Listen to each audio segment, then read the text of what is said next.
This is August 5th, 2021, and alright guys, you can hear that audio is not going to work. There's some sort of rumbling from my phone being loose in the holder in the background. I try and kill two birds with one stone. If I'm driving, I try to go ahead and make a video so I don't have to do it here.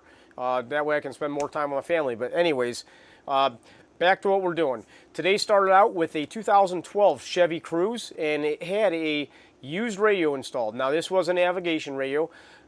Ladies and gentlemen, just so you know, this is a global A car. GM will flat out tell you you shouldn't be using used modules, and I always tell my customers it's their risk. It may work, may not.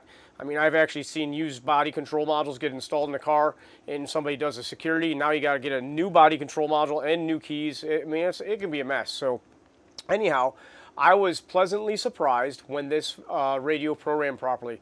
Now this is the radio unit. It's not the display. It's actually the box that bolts up underneath a glove box or whatever.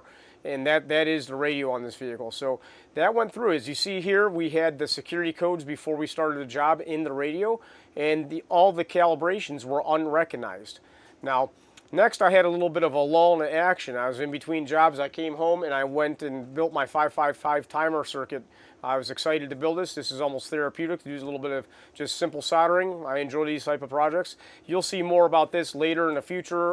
We're going to be working on other things on our membership site as well on that. The next job I was called to was a Nissan Pathfinder. My customer had wanted a second key.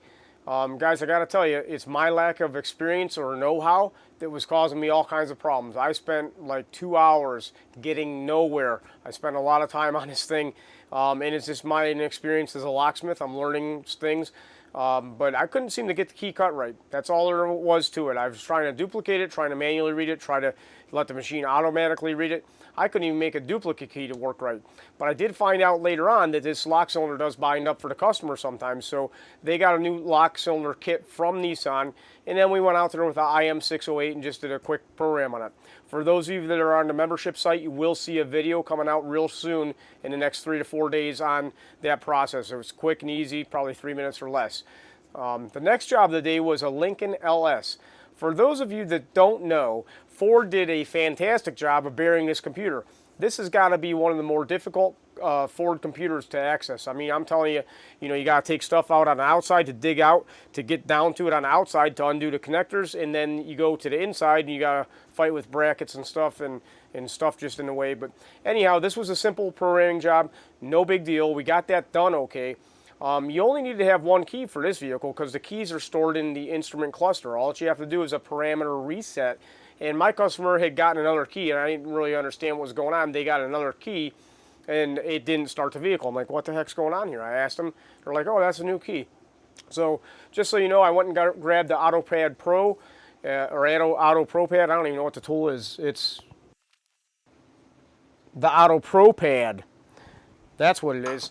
I went and grabbed that tool, and boy, I tell you, I like my IM608, but the Auto Pro Pad is fast. I mean, I'm talking, it just gets in there really quick, does keys and stuff. So I just added a key. I mean, literally, I was done like a minute or something. It was fast, and we were all done with that one. So that was my day in a nutshell.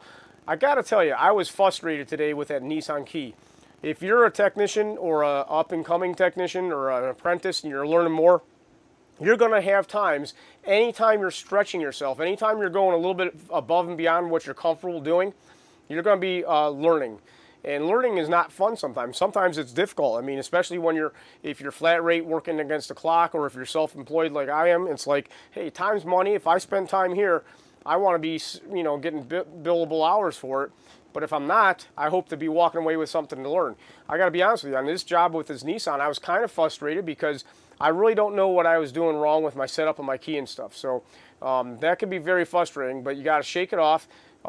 Keep your chin up, keep on pushing forward, and there's more fun jobs out there, guaranteed. So you guys take it easy. Thanks a lot for watching.